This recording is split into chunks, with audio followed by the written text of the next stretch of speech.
Saya Aldrin Christopher, saya Project Manager di PT Merif Sinergi Properti Indo.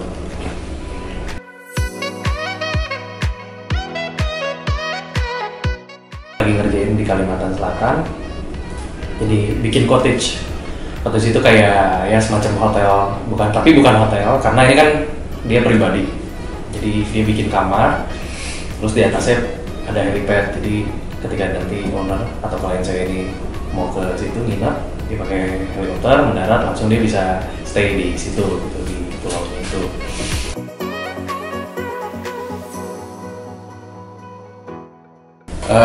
Sebenarnya selalu kita di sini kan sebagai kontraktor.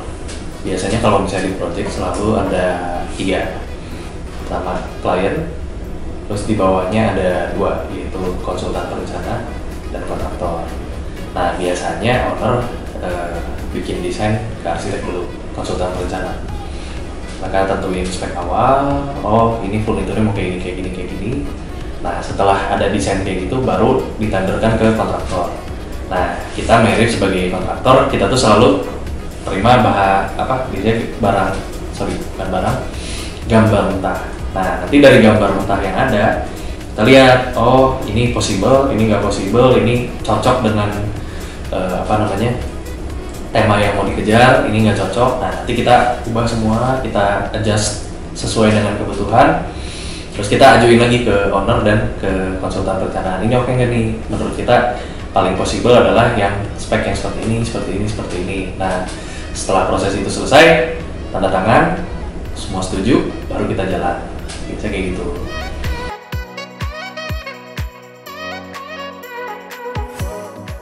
Ukuran luasnya di 360 meter persegi, satu helipad, dan kita kemarin bikin ada 3, jadi ya kalau totalin sekitar 1100 something.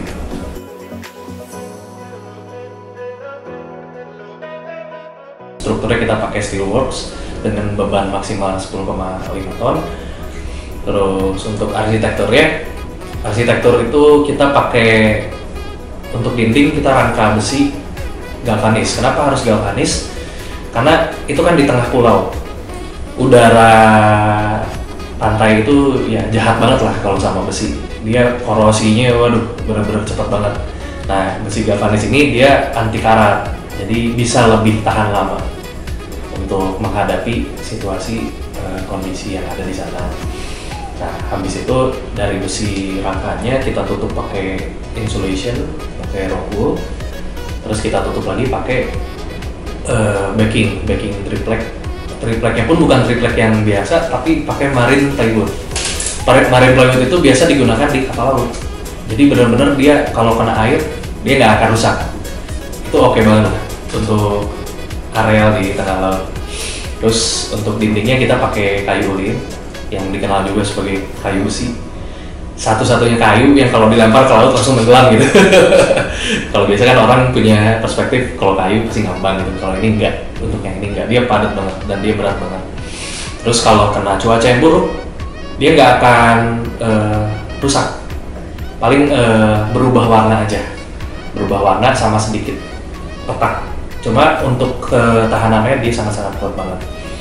Nah lanjut, itu kan tadi dinding kita, saya mau cerita juga pakai plafonnya kita spesifikasi pakai veneer. Veneer itu kayak serbuk kayu yang dipres panas gitu, terus nanti di urat-uratnya dia dilihat lah kayak gitu. Lalu dilanjut juga untuk lantai kita pakai, untuk kamar mandi kita pakai keramik, ada juga yang pakai granit. Untuk kamar utama pakai parket, dan untuk area luar karena ketemu sama air, jadi kita pakai decking dari ulin juga supaya bisa tahan lama. Untuk furnitur, furnitur semua di dalam kita mostly built-in. Jadi kita bikin sendiri furniturnya. Biasanya bahannya dari veneer juga. Kebetulan kemarin owner minta dari veneer, terus finishing dukonya yang semi gloss, jadi kalau di kena cahaya itu dia nggak terlalu glossy dan dia nggak terlalu rough juga. Itu mostly kita yang bikin, tapi ada juga beberapa furnitur yang kita beli dan seperti dari Informa, IKEA. Nah itu tergantung permintaan owner. Misalnya ngelihat ada barang, oke kita bisa provide lah untuk itu.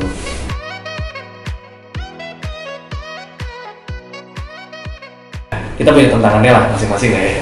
Pertama kan itu kecil gitu, pertama nggak ada sinyal, bener-bener sinyalnya susah banget, cuma ada ya salah satu merek provider di Indo lah yang ada di situ sinyalnya, dan itu pun cuma ada 4G dan paling 1 bar aja sinyalnya, nggak bisa lebih, nggak bisa kurang. Jadi kalau misalnya salah satu jadi jadi tantangan lah, karena untuk menjalankan proyek kan kita tetap perlu berkoordinasi dengan kantor pusat di Jakarta. Jadi dengan waktu dan sinyal yang sulit dan dikejar-kejar waktunya, itu tantangan banget sih. Dan lokasinya susah banget. Kayak untuk ngirim material aja, kita kan kirim misalnya dari Jakarta, itu harus masuk ke kontainer, dikirim ke Banjarmasin, terus dikirim ke Batu Licin, baru dari Batu Licin kita bongkar lagi materialnya semua, masukin ke kapal tongkang yang besar banget. Dari kapal tongkang itu aja harus 12 jam untuk kapal tongkang nyampe ke pulau itu. Dan setelah sampai di pulau, itu pun tantangan tersendiri karena pulaunya kan rada dangkal, sedikit rada dangkal. Jadi kapal nggak bisa dekat ke situ. Jadi harus dibawa pakai eskavator, mindahin barang dari kapal tongkang ke pulau itu benar-benar pakai eskavator satu-satu. Nah itu benar-benar tingkat kesulitan prelimnya sulit banget, makan waktu, sulit, dan benar-benar harus bergantung cuaca.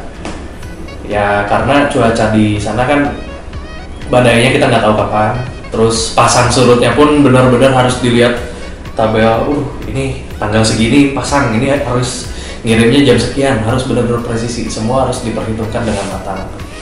Itu sangat sulit tingkat kesulitannya.